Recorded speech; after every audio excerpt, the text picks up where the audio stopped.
Hey, everybody. This is Brendon Walsh from the Bone Zone. This is the Bone Zone that you have tuned into. Randy Liedtke, my sidekick and best friend, is here.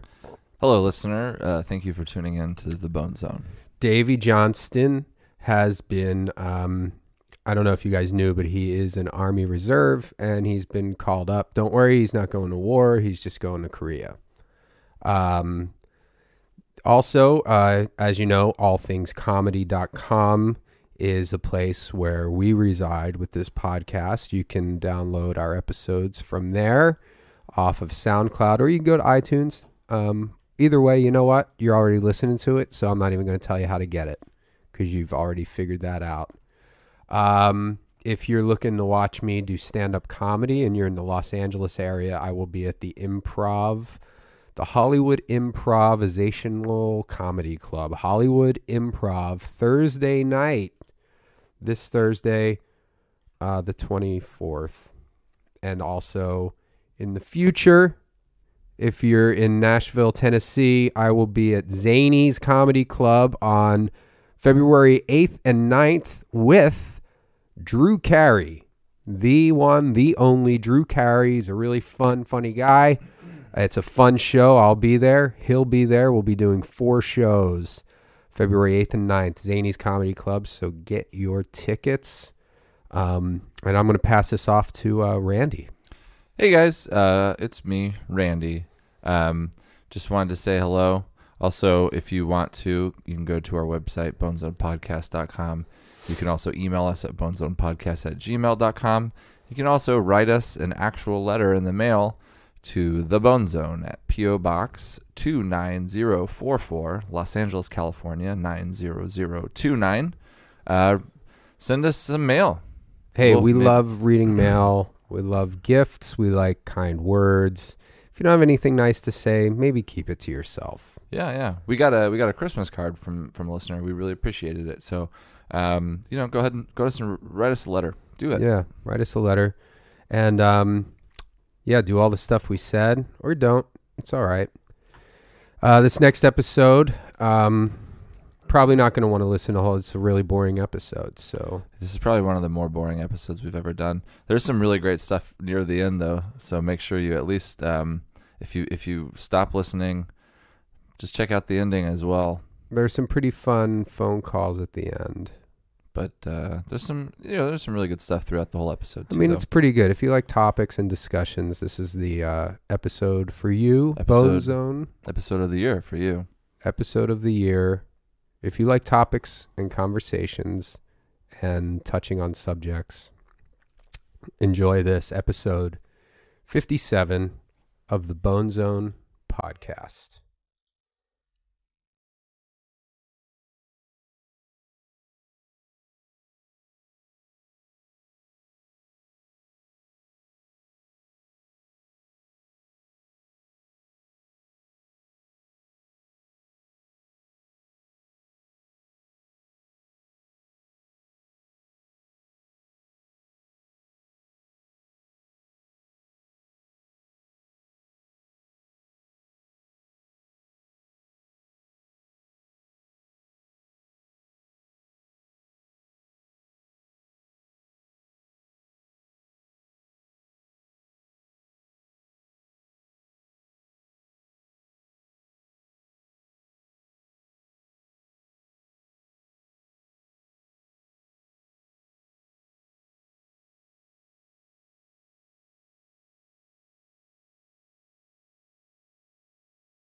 Hey everybody. You have stepped into the Bone Zone. That was the great Leon Redbone. What was the name of that tune we were listening to, Rand? It's called Extra Blues by Leon Redbone. Great musician. Mm-hmm. He's from New Orleans, maybe? I'm not too sure. I know that he has kind of like his background, he kind of keeps it a little bit secret. I don't know. Like he's kind of a little bit of a character. Yeah, he definitely has a unique look, a very unique way of singing. I think it's probably been copied a lot, but I can't really think of any musicians or artists that remind me of his style. Yeah, I don't know. Definitely right now you can hear people copying specific music that is old. A lot of times it's the Beach Boys. Yeah, and also, you have these bands like Mumford and Sons and all good bands. I mean, they're a good band, but I feel like they have kind of a throwback feel, almost like the ragtime kind of style. Like I guess you would describe Leon Redbone as like ragtimey blues. Does that sound right? I would say I use this term a lot when I'm describing lots of things, not just music, but old timey. Yeah. Old timey is a pretty good, you could just use that style of clothes, style of food, style of music. You can just say old timey. And I guess the difference between old timey and vintage, as some people would say, I mean, when I think of vintage, I think more of a little more modern. Like vintage, I would think of like a bicycle, for example. Mm-hmm. A vintage bike, I would think of a like a Schwinn from the 60s, very stylized. Okay.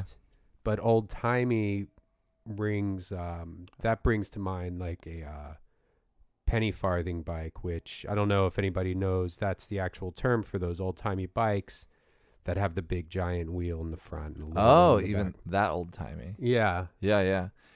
When I think old timey, I think of like classic Americana. Like classic vintage is a little bit newer. Old timey is definitely older.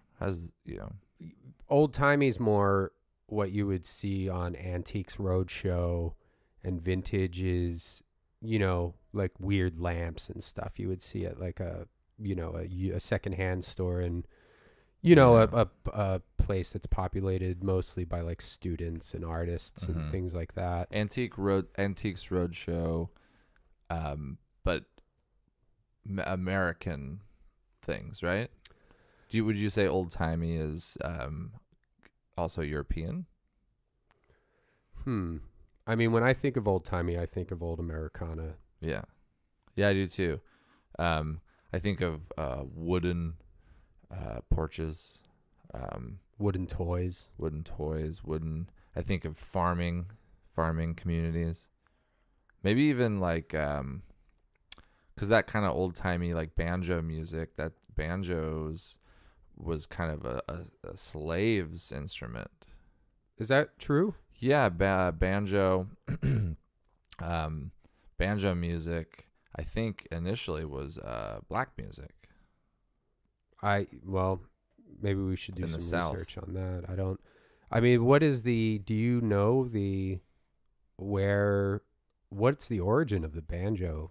I believe it comes from a similar African instrument, and then in the United States, during slave times, the slaves fashioned similar instruments, and then eventually streamlined and became what we call banjo now.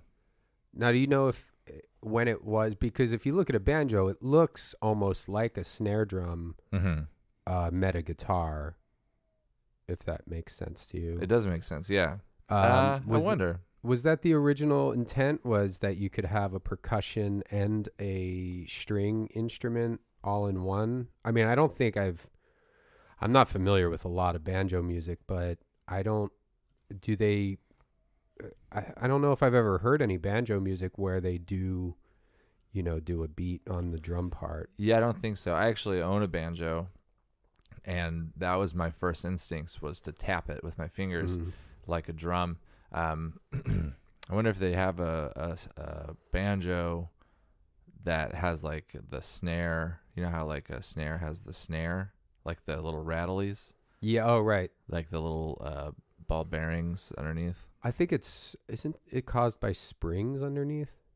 It kind of gives it that rattle. There's like a bunch of ball bearings that are on kind of on a string or some sort, and you can choose to have it on or off, and there's a lever that basically rises the snare up to the bottom of it and gives it that rattling, or you can take it off and then it's considered a tom drum. I didn't know that. There you go. Listeners, you learned something new as usual.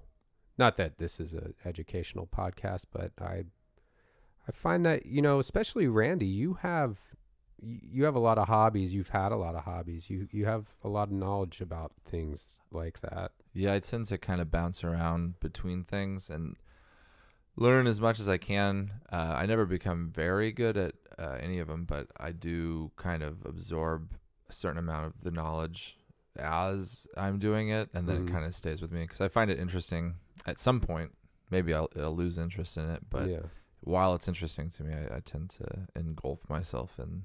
That's great. I think that's a lesson that everybody could learn, is that you try not to stagnate. Don't get complacent. There's always learning you could be doing, discovering new things. And that really is what life's all about in my book. You have the history of the banjo there? Yeah, I'm just kind of skimming it on the internet. It says that various instruments in Africa feature a skin head and gourd or similar shell body. African instruments differ from early Afro-American banjos in that the necks do not possess a Western-style fingerboard and tuning pegs, instead having stick necks with strings attached to the neck with loops for tuning. So pretty similar, but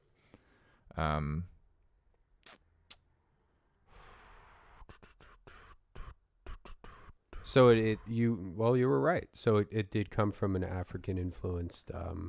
It was African influenced, I should say. The banjo was influenced. Yeah, it could have come from a few different places, kind of at the same time, and then been a combination, because it's talking about the words, where the origin of the name banjo came from. It said it could be Portuguese, Spanish, and then there's a bunch of African ones. So it could be similar things were happening, and then eventually they kind of combined. Once it came to America, Yeah. But it says in the 1830s, a certain person became the first white man to play a banjo on stage. So yeah, it was exclusively kind of a black person's instrument. And that's, I guess that's a good enough segue to wishing everybody happy Martin Luther King Jr.'s birthday was yesterday. We're recording this. This is not a live podcast for those of you listening right now. This was recorded on January 22nd, Tuesday, January 22nd in Silver Lake at the Bone Zone Studios. Yesterday was not only Martin Luther King Jr.'s, it is MLK Day is his birthday, right? Or is it just a day that was awarded to him? I am not sure. I didn't. I just assumed it was a day that was awarded to him. Mm-hmm. Let me see if I can find that out. I think it is the third Monday of January each year, so it's just a general day. Okay, but his birthday is on January 15th, right? Or it is around the time of his birthday, January 15th. Yeah, so I hope everybody had a great Martin Luther King Jr. Day. And not only was it Martin Luther King Jr.'s birthday, but it was also the inauguration of our president. It was inauguration day for Barack Obama. and his second term as the United States president. Yeah, congratulations. That's quite a feat. I mean, I remember his first inauguration. What a moment, what a day. It was I think it's so special that yesterday to combine to have Martin Luther King Day and the inauguration of an African American president. It just really shows how far we've come. Yeah, it's quite a neat coincidence, Yeah, it's super neat.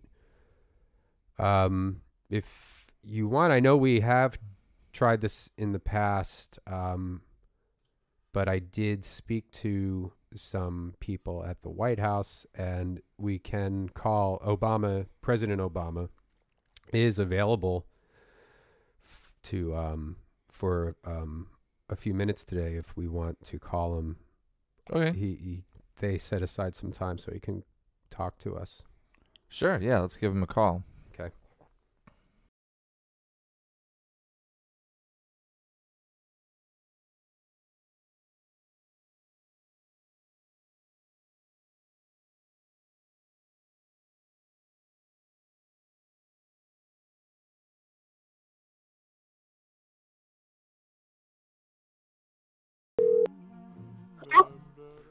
President Obama.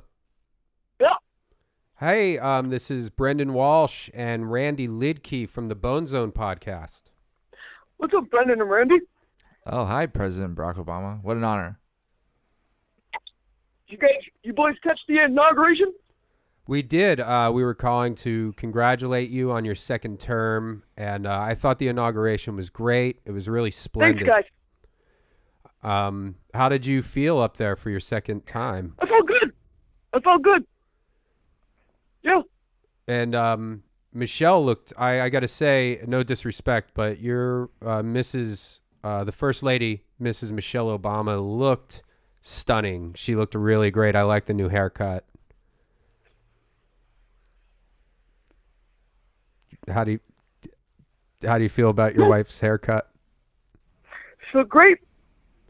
That's great. Thank you. Did you guys Did you do anything to celebrate after the inauguration? No. Oh, okay. Business as usual. Yep. Yeah. I gotta say, great choice on the female singer. I never heard of her, but she was really, really great. Something Hudson, Jennifer Hudson. Is that her name? Now who's this, Randy? Oh, this is Randy. Hey, Brock. Hey, buddy. Beyonce. Oh, Yep. Man, Mhm. quite the set of vocals. I mean, just Quite a talent. yeah, blew me out of the water, really. Yep. It was quite an event. Really star-studded. It was not only historic, but it was also really entertaining. And we just want to say that we're happy you're our president again. Yeah, thank you. Okay, guys. Now, are you guys? I heard through the grapevine. Are you and Michelle planning a trip to Jamaica soon?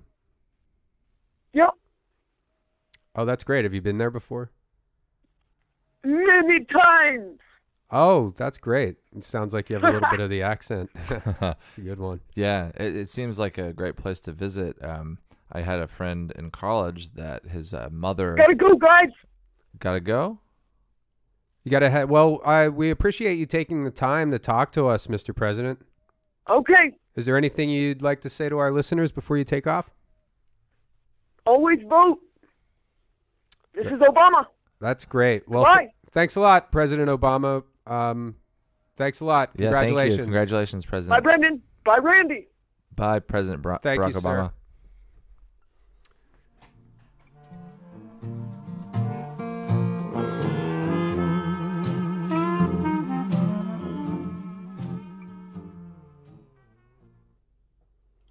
That was neat. That was really great. He had a little bit of extra time to talk to us today. He's got to be, very busy. He is basically he's the most important, one of the most important people in the United States. So he's probably very busy. And I was watching on, I think it was CNN, MSNBC maybe, but they do this every year, or not every year, but with every president, they show how much they age after their first term. It is interesting. It yeah. is really 4 years is a long time when you're kind of you're already kind of a little bit old, but what a stressful job too, you know. It really the presidents after their first term generally they get a lot more gray hair. Yeah, it is. Yeah, it's interesting. It's kind of you would expect that, but almost because you would expect it, you would not expect it. You'd be like, oh yeah, I bet the president gets a lot of gray hairs his first term. Yeah. And then you're like, take it easy. Probably not, but it does. It probably does coincide with, I mean, Obama's he's in his 50s, right? I would assume so. Yeah. Yeah. I mean, remember Bill Clinton was one of our younger presidents. He was in his 40s. Yeah. At the beginning of it. And yeah, he had more of a salt and pepper kind of hairdo when he first started. Yeah, by he the was time already he finished, had a full head of white hair. But again, that it could be. I bet you know what it's probably. If I had to break it down, I would say maybe it's a 60-40, like 60% aging, 40% stress and responsibility. Part of the job. I mean, it's got to be a lot of stress having your finger on the button there. Mm-hmm. Yeah. So that was great. That was President Barack Obama. Oh, Randy's Barack Obama is 51 years old. 51. August 4th. That's the same birthday my dad has. August 4th. My dad's actually, my dad's 8 years older than the president. Exactly 8 years older. Wow, that's funny. So your dad was celebrating his 8th birthday, and Barack Obama was born. It is weird when you think about that because when you do that, yeah. 51 years ago on August 4th, my dad just it's crazy to think about because it's just, you know, I think of him as my dad, but he's just a kid running around playing with toys. And then in another part of the country, a baby was born who's going to be president. Yeah. It's really mind-blowing. It is. Yeah. Think about it like right now, maybe the future president's being born right now. Who knows? I mean, there's gotta be, there's a baby, there's a kid, there's somebody walking around who's going to be a president. Yes, definitely. Mm-hmm. There's someone walking around right now who is going to be our president at some point. So be nice to kids, because you never know. One of them might grow up to be the president. That is crazy. I bet there was someone who was like talking to young Barack Obama and was like upset with him because he had made a mistake and just probably thought that Barack Obama could not do anything right. Yeah. And then that he grew up to be the president. That's an interesting way to think about it, because you think of the president. I mean, he's a guy, he's in charge of the country, one of the biggest leaders in the world. Yeah. And but there was a time when he was just a kid. You know, he's making all the same mistakes we all make. Mm-hmm. And now look where he is. It just goes to show you, everybody makes mistakes, so don't be too hard on yourself. I know there are probably some kids listening, and, you know, being a kid's rough. I'm not going to sugarcoat it. I mean, it's not a walk in the park. Mm-hmm. And a lot of things happen. A divorce, you know, some kids, parents go through a divorce. That can be really hard on a kid. Yeah, that can. You know, I knew some people whose parents got divorced. My parents are still together. That should be applauded. Yeah. How long have they been married? Do you know? Ooh. Well, my brother is, you know, I'm not sure exactly. Let's say close to 35 years, probably about 35 years. Wow. Yeah. That's great. And I have met your parents, and they seem really happy. They're really great people. It seems like a real they're a good match. Yeah, it's interesting because they kind of had very different backgrounds a little bit. My dad was he was an overachiever kid who graduated high school pretty young. I think he graduated when he was 16. He skipped a few grades. Really? Yes, and I didn't know that. band in the marching band, What instrument? trumpet.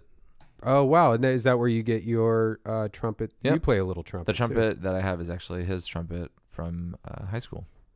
Oh, wow. That is really cool. Yeah, it's kind of a cool little piece of his history that I get to hold on to. Yeah. And you take good care of it, too. That's actually, if you think about it, that's something you could wind up giving it to one of your kids someday. Yeah, totally. That is true. And Have you thought about that? Or do you think about maybe things? very, very just for a moment, but not in too much depth. It's interesting that because my brother played the same trumpet too when he was in high school, and then my cousin, who is even older than us, played it as well. So a lot the of same trumpet. same trumpet. A lot of music has been played out of it. It's from been different so. It's been in your family for at least 2 generations now. What do you know the history of the trumpet before your dad? I got it? believe he bought it new. He started off with a different trumpet, and then he decided that this was something that he was very interested in, and he was going to continue to do. So he invested some money and bought a nicer one. Was he? Was that a purchase? Was he a kid when he bought it, or was that? His mother probably bought it for him.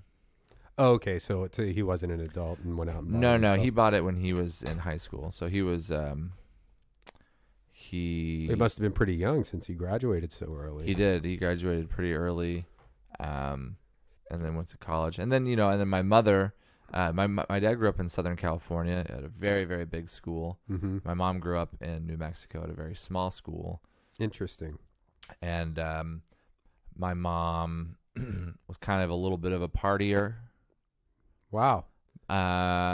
She knew how to cut loose, have some fun. She told you all this? Yeah. That's pretty cool to have that kind of, maybe that could be the theme of the show, is growing up and changes because you think about, when you were a kid and, making some mistakes as kids do, and your parents really have to parent you. And now you're at a point where you can have adult conversations with your folks and get to know more about them before they became your parents. Yeah. I think that is just one of the coolest things about growing up. It is pretty cool just to have an adult conversation with your parents as adults, both of you. My mom wasn't crazy. She wasn't a crazy partier, but my father has never drank alcohol to this day. Never tried it. So very much different. My dad never drank. Very eyes on the prize. And my mother, this isn't an insult to her, but she was having more fun in a different way than my father. And then they met, and then they're perfect. They've been together a long time. They do say opposites attract. They do say that, yeah. And not that your folks seem that they're opposites, but it's. And no offense to your mom. I mean, I'm not going to say anything offensive, but that just goes to show you we were all young once.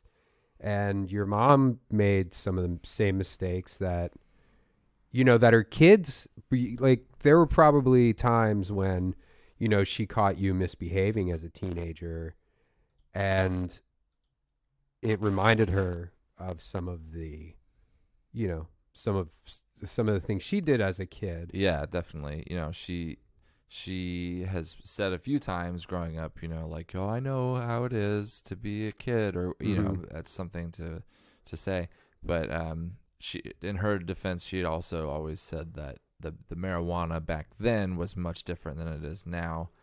Your mom, so she admits to you that she had tried marijuana in her past? Yeah, she said that, but she said that it was, much different than it is now in strength and meaning that it's stronger now? That's what she said. I've never actually smoked marijuana. I know that. But I've tried it. It makes sense because, everyone's really focus, they know more of the chemical makeup of it, and they're Mhm. growing it and breeding it specifically.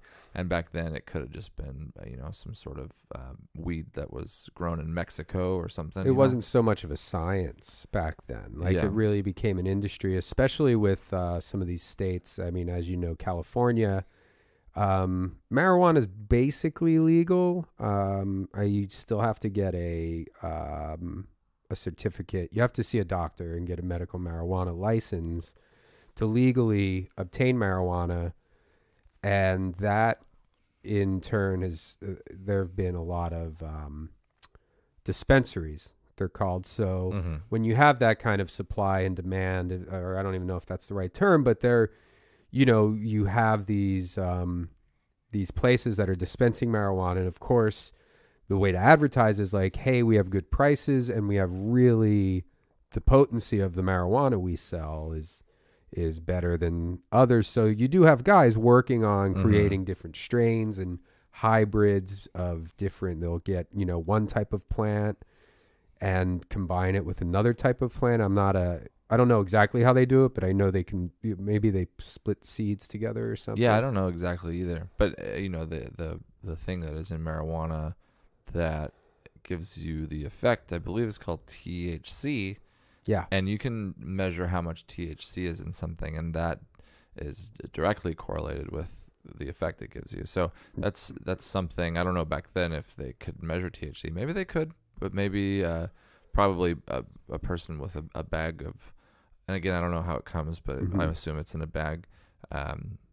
They probably weren't like, this has this much THC, let's smoke this. They probably just had a bag of something and they were going to use it, So your mom, and this is, no disrespect, and I'm not trying to be funny or anything here. Okay. But she said that it's stronger now than it was back then. How does she Oh, that's a good point. I know don't know. what the strength is? I mean, I guess you can get it from, newspapers and magazines. Yeah, I don't know. Maybe I never. She definitely is not smoking marijuana. Maybe in the 80s she tried it one more time or something. But my dad doesn't even drink, so I doubt that my mother would be smoking marijuana Around your father. Yeah. Yeah, it doesn't seem like that would hurt. You never know. You do never know. I meet a lot of kids. I just assumed that was very normal to have both of your parents not, because my mom wasn't drinking as I grew up either. But a lot of people that I know now, their parents smoke marijuana now. I know that they did probably in the 70s or whatever, but right. I hear about people talking about their parents smoking a lot of marijuana right now. Yeah, and right in front of them growing up. I don't think I knew well, there were probably a couple of my friends whose parents smoked pot occasionally. My parents weren't like that. They weren't at all? No, How do you never feel saw about any. that, though? About them not smoking marijuana? No, around about me? like other parents. Does that seem weird to you? It seems weird to me. It does seem weird, especially now, like as, talking about having adult relationships with your parents. There are some people I've heard talk about actually smoking marijuana with one of their parents. Yeah. Mm-hmm. And that seems, I try not to, I'm not judging anybody. I don't judge. It seems it's a little bit out of my comfort zone. I can't imagine doing something like that with my parents, but I think that might just be, societal norms, because it's not, if you, for example, it's St. Patrick's Day, Irish father and son, son's over 21. They go and have a beer at the bar on St. Patrick's Day. That's not, you know what I mean? It's not, it doesn't have the same kind of social judgment. Like if there's a father and son sharing, having a couple beers together, that seems normal. But a father and son sharing, a marijuana, sharing some marijuana, that seems more illicit. But really, I I don't think it's not that big of a. I don't think it's that different, really. Yeah, it isn't. But I guess the biggest difference is most places marijuana is still illegal, so you would be breaking a law with one of your parents, which I guess is not something you really want to get into. No, you definitely no. I mean, if something went wrong, that would just be embarrassing for the family. Most would families, if like a father and son or mother and daughter, especially if it's in a small town, they get a rep. I mean, you would get that's how reputations start in our or rumors, and that the whole family would be marked as a bunch of drug addicts. Exactly. Yeah. Mm-hmm. And it would be, that's the hard part in a situation like that. Let's say you're in a, like a state like Pennsylvania. I don't think marijuana is legal there. I don't think so either. And let's say there's say a 40-year-old or let's say 50-year-old woman and her 24-year-old son share a marijuana cigarette. Mm-hmm.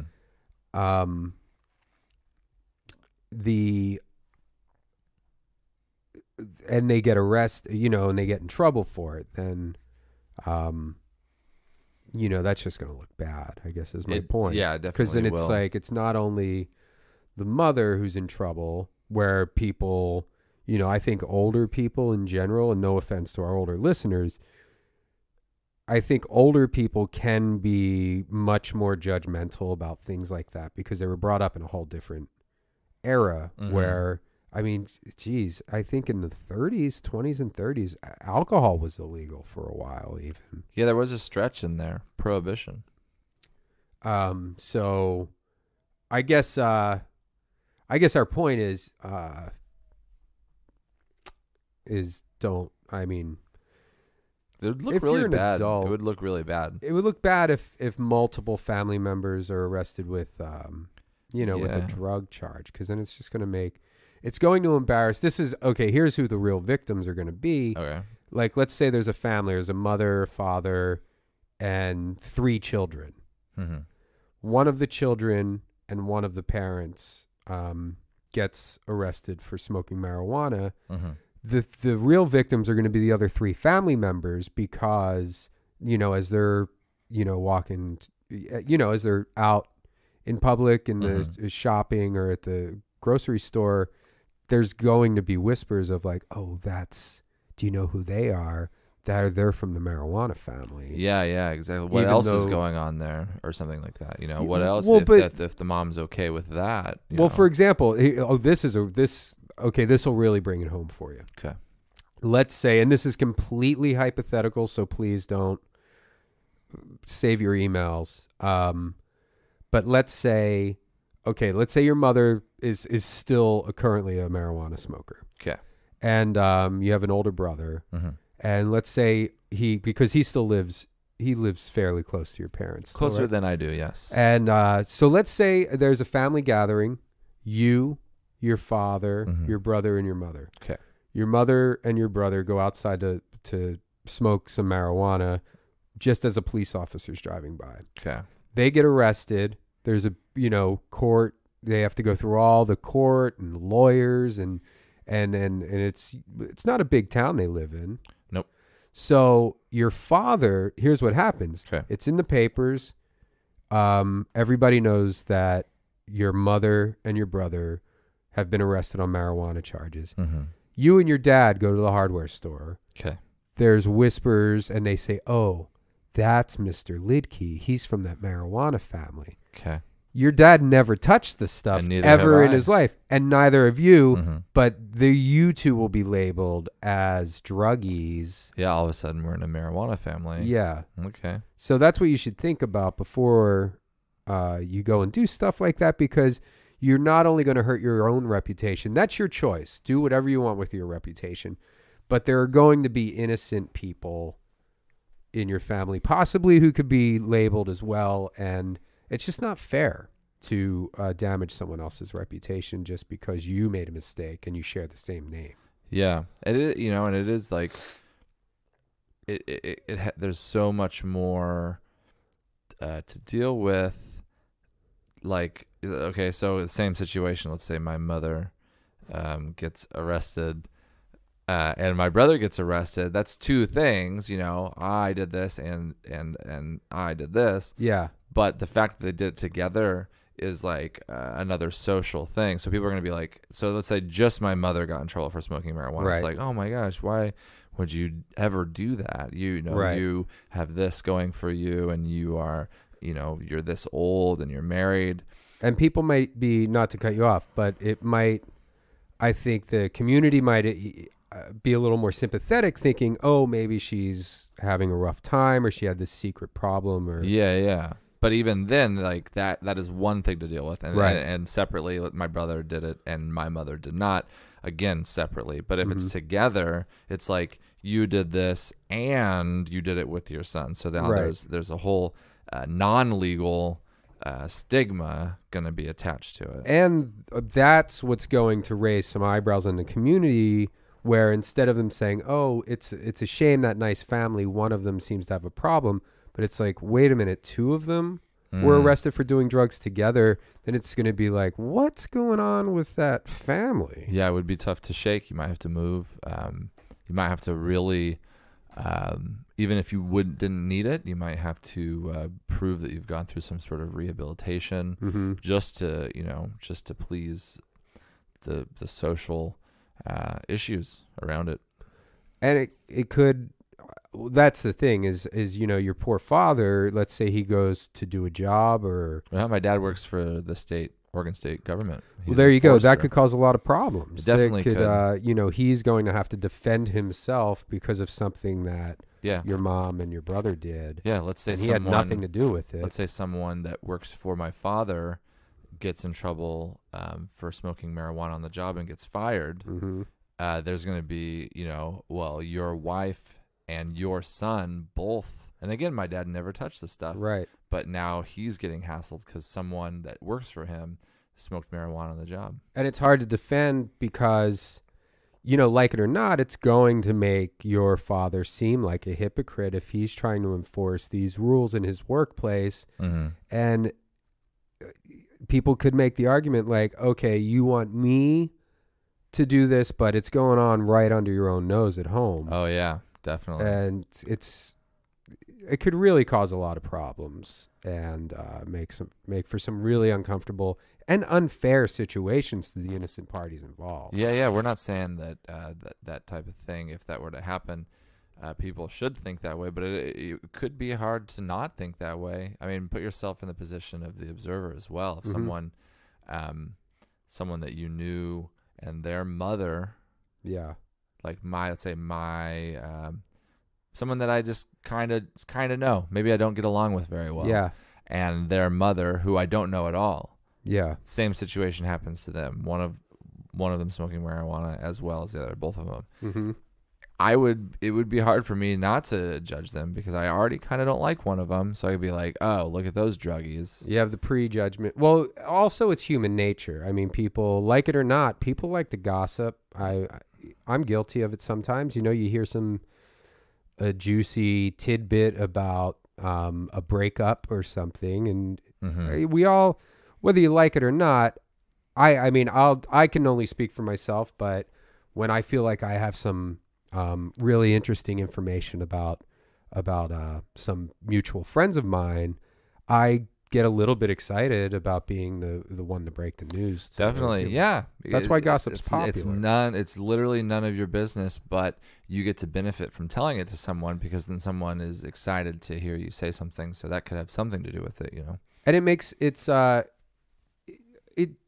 is exciting in a way because it's almost like you're breaking a news story, and then it opens up many topics of discussion, and it could change the whole trajectory of a social gathering. Like if you're going to, let's say, some of your friends and their wives or whatever, let's say you're going to a dinner party. Okay. And it could just be a regular, everything's fine, but one of you comes into the dinner party and you have some information about maybe some mutual friends or coworkers or somebody that you all know, or even a celebrity. Maybe something happened with a celebrity, like a drug bust or a death. You come in with that information, and that's just going to spark a whole, like that could change the whole dinner party and the whole conversation, and then all the topics that are going to be touched on that are offshoots of the initial topic that's brought up. Yeah, it's the you are getting this reaction from someone. You are creating different emotions with just telling them something that you have nothing to do with. So it is, anytime people's emotions are changed, whether it be music or movies or art, that's showing that it's a powerful thing is if someone's emotions are changed by it. So all you're doing is being like, hey, Michael Jackson died or something like that. You're creating this emotion out of someone. So it is kind of a power position. That is interesting. I would be interested in checking out the psychology of that because the Michael Jackson dying is a really, that's a cool example.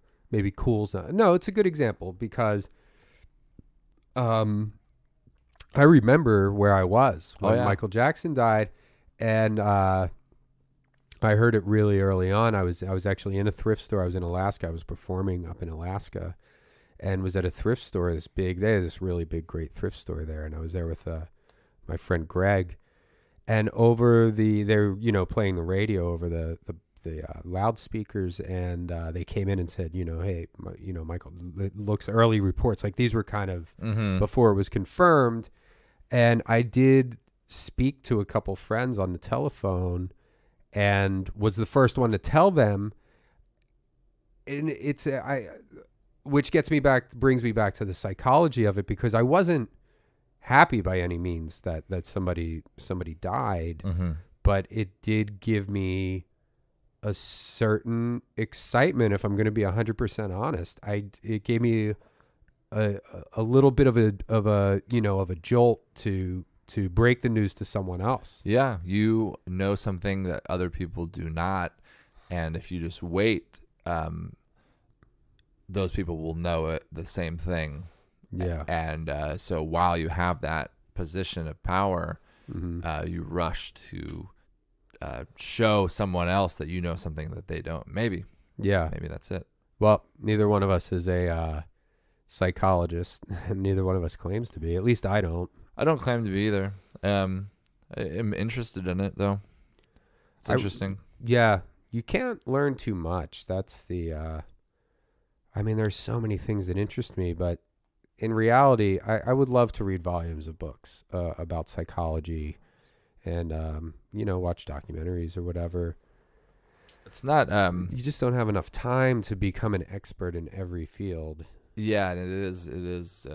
It's time consuming, and it takes its toll on you too. I took a lot of psychology classes in college, and not to like try to be funny or anything, but something that I noticed that was kind of funny was I took a whole class on motivation, and I had a real hard time, wanting to study for it, and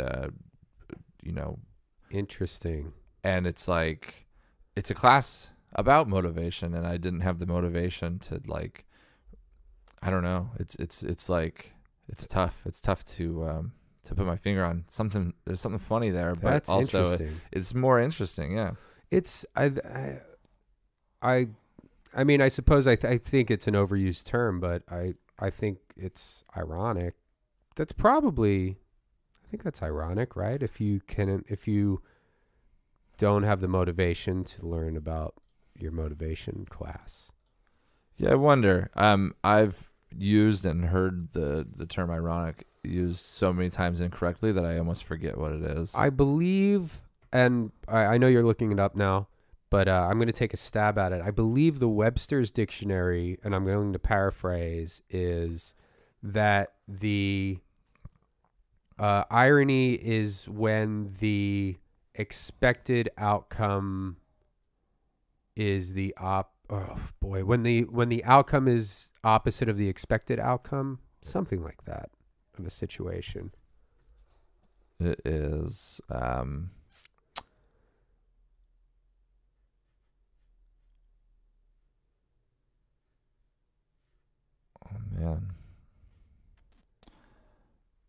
incongruity between the actual result of a sequence of events and the normal or expected result, an event or result marked by such incongruity. Okay. I think that's kind of about what I was saying. It is a difficult thing to explain. A friend of mine, my friend Isaac, and I had this discussion once about how you explain irony to someone. And the example that we came up with that I think is really hits the nail on the head is a fire engine that's on fire. Okay, so you wouldn't expect that. Right. Yeah. And it's I think that's a good example of irony. But, we were just shooting the breeze one night, having a discussion. Mm-hmm. Yeah, it's a tough thing to grab onto. It's also an easy thing to make fun of someone for using the term incorrectly. Mm-hmm. I've done that before, but all the while kind of not really knowing if it's if I know what it means. Yeah. Or calling myself out on using the term ironic incorrectly, but really not really having a clue. It's one of those words that it's tricky, Mm-hmm. What do we have, the Wikipedia page up? Yeah, Wikipedia page, definitions. I don't even know. Gosh. I don't think we'll ever figure it out. Irony is one of those words that I think most people do have a sense of the real meaning and of examples, but it's just hard to verbalize. Yeah. The definition on your own there. I think this has been great so far, this podcast. We're really getting into, we've really touched on a lot of topics. Yeah. Oh, and something that, not to completely derail. No, that's fine. What we're talking about, but when we called Barack Obama, I was saying something about a friend whose mother grew up in Jamaica, and then he cut me off real quick. I just wanted to finish that. Oh, yeah, please do. And actually, this might be, again, I'm not too sure about irony, but I think this might be ironic. What I'm about to say. Okay. So, a friend of mine's mother grew up in Jamaica. Mm-hmm. He's African American. He's a black guy. Mm-hmm. And his dad grew up in Washington, D.C. Okay. And so he was a college friend. I never met his parents, but I just knew his mother was from Jamaica. I assumed his mother was black. His mother is white, and his dad is black. Get out of town. Yeah. So his mother was a white lady growing up in Jamaica, and his father was an African American growing up in Washington, D.C. He was of mixed race, but right. On first glance, an African American. Right. That tends to be the dominant. I don't know how to say. I don't want to sound too un-PC, but I think you know what I'm saying. Like, most and mixed specific races situations. I know some people who are like half Asian, but it's hard to tell that they're Asian. I know some people that are half Asian, and they definitely, it's hard to tell. They look full Asian. Right. That's true. And that's something I assume. Now, what was your friend's attitude about people's assumptions that his dad was from Jamaica and his mom? I'm not sure. Or I guess they wouldn't assume, but they would assume that the African American part of him came from Jamaica. Yeah, definitely. When he was talking about going to Jamaica to visit like his grandmother and stuff, I just pictured a whole bunch of black people hanging out. Oh, that's crazy. Yeah. So, because if he's taking a trip to Jamaica, you think he's going to visit his African American family or members in Jamaica. Yes. But that's actually... It's pretty ironic. It is really... let's put a pin in that, because I wouldn't mind getting into that a little bit deeper in a future episode, because that's... Mm-hmm. That's really funny. We could maybe even get him on the phone. I mean, not funny, haha, but it's interesting that that whole dynamic. Do you want to we're getting pretty deep in the episode. I know we wanted to make some phone calls. Should we call we called those Red Lobsters a couple weeks ago, maybe. That's fun. You want to call another Red Lobster? Yeah, we called 2 weeks ago. We called some Red Lobsters. We called in sick to work, but we didn't actually work there. Oh yeah, it was really funny because then they just assumed we worked there, so they went ahead and kept talking to us as if we worked there. That was pretty funny. Yeah, I think it's a pretty it's a harmless. I mean, it's I think it's a harmless joke. It was, but we all had a good laugh about it. Right? Yeah, I was just thinking back to it. It was super humorous. Super humorous. Yeah, I remember it. I was laughing quite a bit.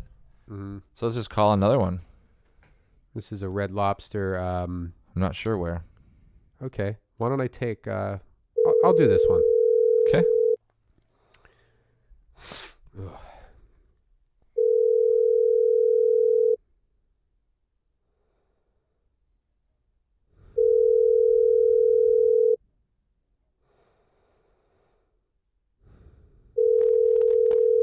Maybe they're busy.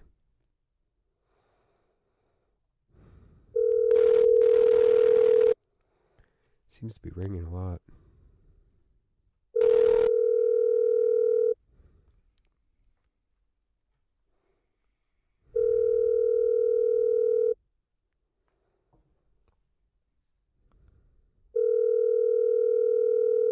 You'd think they'd pick up by now. Thank you for calling Red Lobster Brand. This is Cindy. How can I help you? Oh, hey, Cindy. You guys must be busy, huh? You know what? We're surprisingly not. Oh, okay. The phone just rang a lot. That's why. I Yeah, nobody got the phone. Oh, uh-oh. I got some slackers over there. Maybe. No, I'm just pulling your leg. What? How late are you guys open until tonight? Until 10. Until 10, and you said you're not super busy, so I probably wouldn't need a reservation if I came in with 4 to 6 people. You don't need a reservation, but I can always put you on the call ahead list just to be safe, because we haven't been busy, so we don't know if we're going to get busier later on. Okay. If we're getting a late rush or not. Okay, what's the call ahead list? It's just it's not a reservation. We put you on the wait list.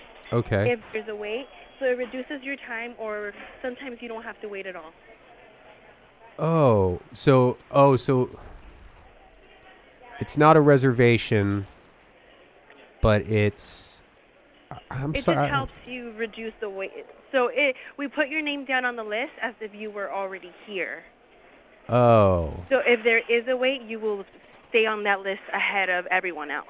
Okay, so would I tell you around what time? Yes. I would want to come in?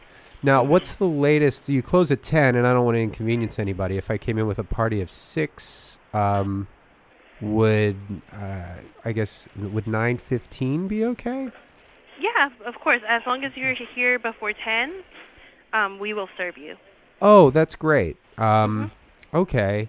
Then I guess we'll shoot for let's shoot for 9:20 for 6. 9:20, possibly okay. 8. And your name? My name's Brendon. Brandon? Yeah. Okay, I will go ahead and put you down on the list. If you happen to be running super late, just give us a call so we know.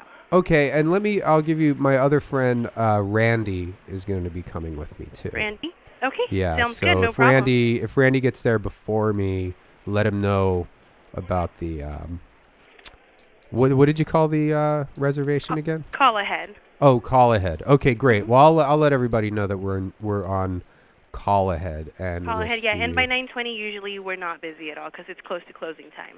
Oh, well, that should work out great. So 9:20, call ahead, party of 6, possibly 8. I'll get back to you if anything changes.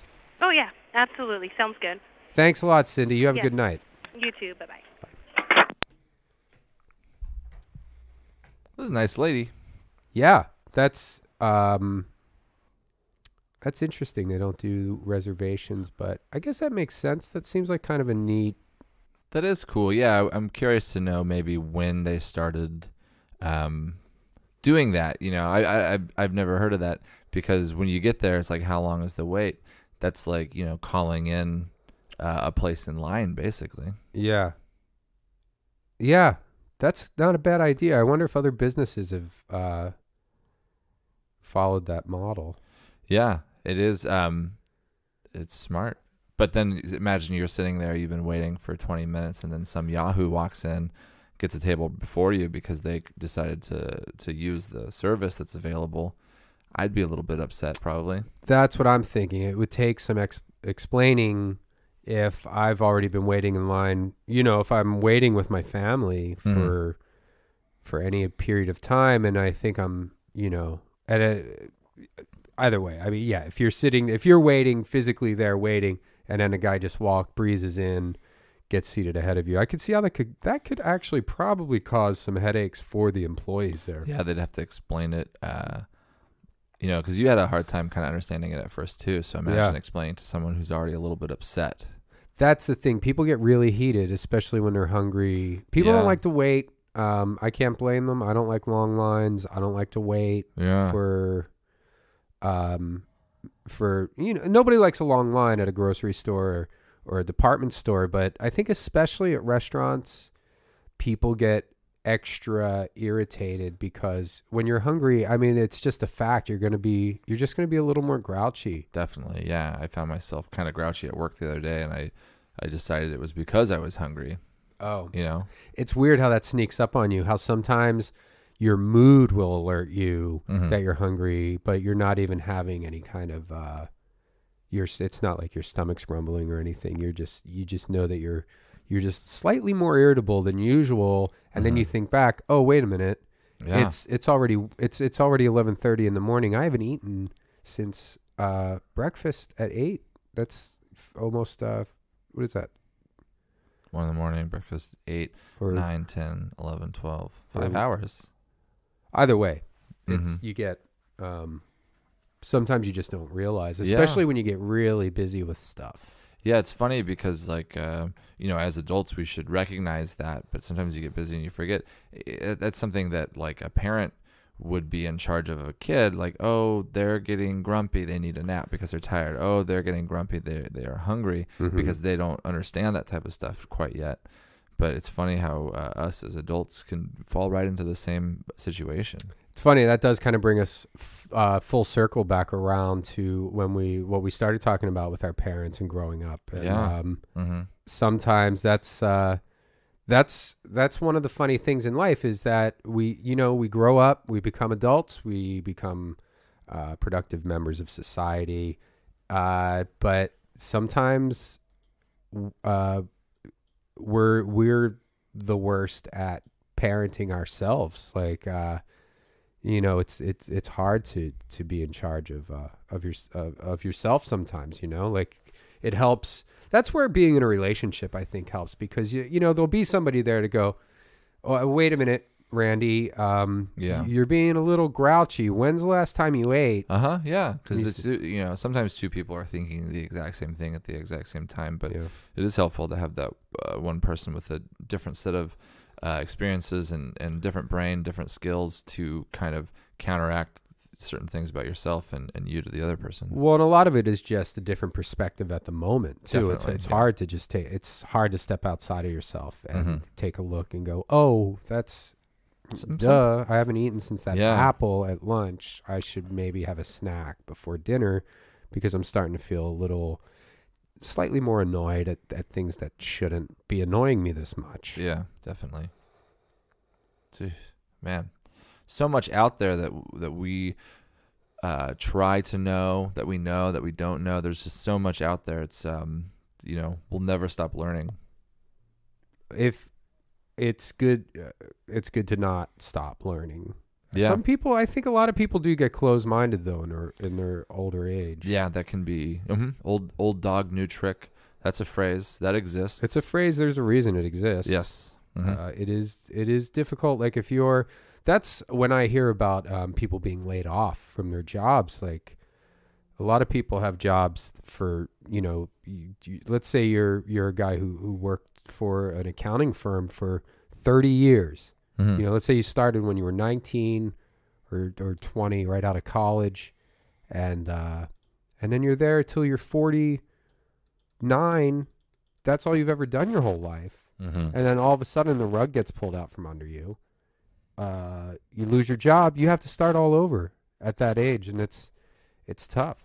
It is tough because you probably never thought you were going to be in that situation, and so you're just not prepared for it at all. Do you want to make any phone calls or? My girlfriend was just trying to call me. I was thinking about calling her back. Yeah. Seeing what she needed. Okay. Let's see. I'm not sure if she'll answer though. She might be driving. You're not supposed to use the phone while driving. Well, if you have a hands-free, that's legal. Yeah, it's still distracting. Even if you just have on speaker, I'm not sure. Yeah.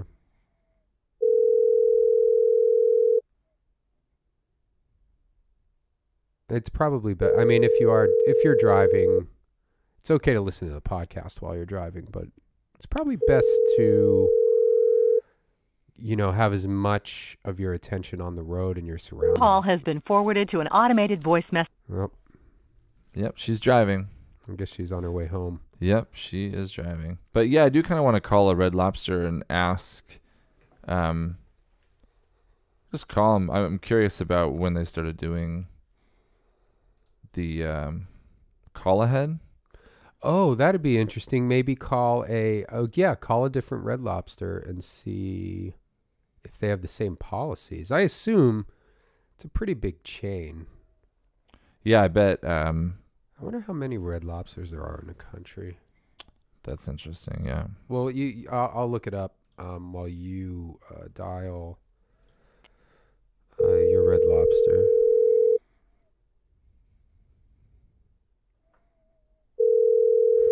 Thank you for calling Red Lobster West Hills. This is Arden speaking. How can I help you? Oh, hi. I just had a question about, you guys have you don't do reservations, right? Yes, we do. Oh, you do reservations? We do now. Oh, cool. How long have you done that?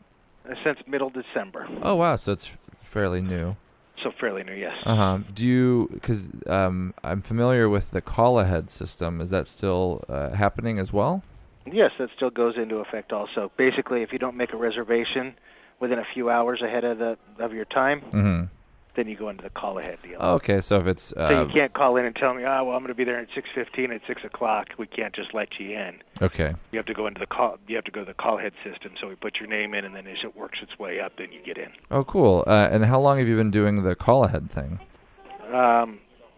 We've been doing that since I've been here, so over 2 months, 3 months. Okay, so for a while. Do you ever have any issues with people that have been physically waiting there, and then someone walks in who called ahead, and then they get a table earlier?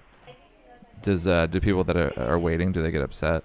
Not really, because we just explained to them that the exact same thing, that they called ahead and they were coming in, that everybody's welcome to do so. Yeah, and you probably are pretty good at explaining it. You've been pretty good at explaining all this stuff to me. Well, thank you. No problem. Cool. Well, that's all I need to know. Thank you so much. Not a problem. See ya. Have a good day. You too. That was good.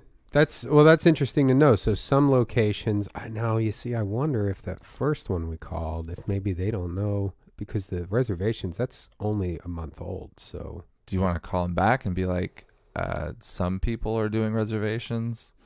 Okay. And I just wanted to really double check. Yeah. Okay. I mean, that's because we could be saving this person some headache from, they could be getting in trouble if they find out too late that they actually are taking reservations and not just call aheads. Yeah.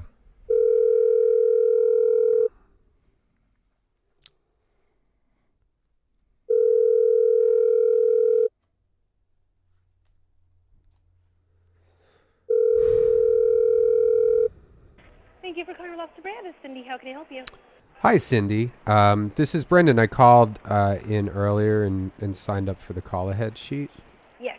I was just, I just wanted to double check. I spoke with, my friend Randy spoke with a different Red Lobster, and they said they started taking reservations last month. I was just wondering if that was all locations. This store, it varies by location. This store only takes future reservations, not same-day reservations.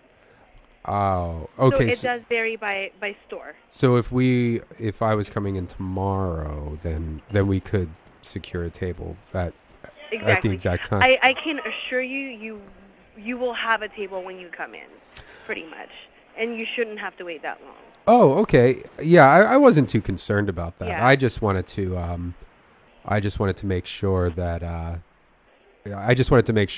we're all on the same page, and I didn't want you to get in trouble. The reservations and call-aheads vary by store. Do you know how many locations? And this is just out of curiosity, how many Red Lobster locations are there in the U.S.? How many Red Lobsters are doing that? No, how many Red Lobster locations are there? Like, how many restaurants are there in the United States? There's a lot in the U.S. I can't tell you exactly how many, but there is a lot. I mean, all that information, you can find it on redlobster.com. I don't have it, but I know there's a lot. And are there other locations outside of the U.S.? Not outside of the U.S. Oh, okay. Mm-hmm. Oh, actually, Randy just pointed out that there's 698 Red Lobster locations worldwide. So, there's one in Japan. Possibly, I'm probably wrong. Actually, yeah. Just for future reference, when somebody else calls, they do have most of the locations in the United States. But looks like Canada, the United Arab... Canada has them. Hawaii does. Hawaii is part of the United States, technically. United Arab Emirates, there's locations there, and then also Japan. Yeah, then they do. Yeah, I'm just giving you a heads up. Yeah. Okay, well, great. Well, that's just wanted to double check with you, and thanks a lot for your help, Cindy. Yeah, no problem. Okay, take care. You too, bye-bye. Bye. Maybe we're still... Hello? Seems like maybe she didn't hang up. Yeah, I don't think she hung up.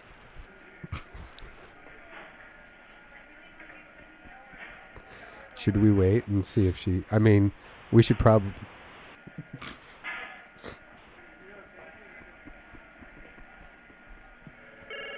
We should let them know that they forgot to hang up.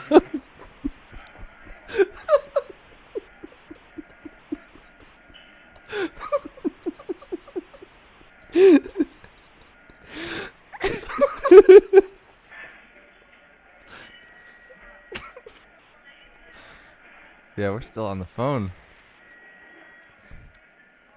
We should... I don't want Cindy to get in trouble. We should probably see if... let them know that their phone is off the hook. Yeah. Because that way, if somebody's trying to call, they won't be able to get through. Okay. Do you want me to maybe call from my cell phone and see if they pick up on a different line? Okay. And just let them know that you're still on the line? Yeah. Maybe put it on speakerphone so we can hear. Okay.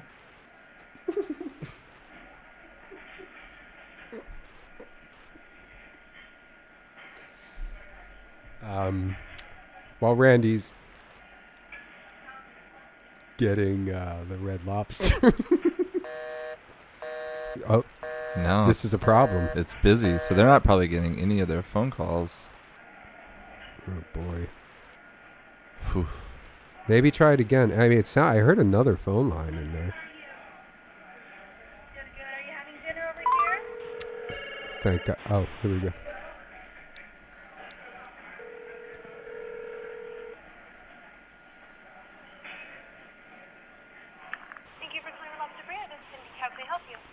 Hi, this is Randy. My friend Brendon has called a few times.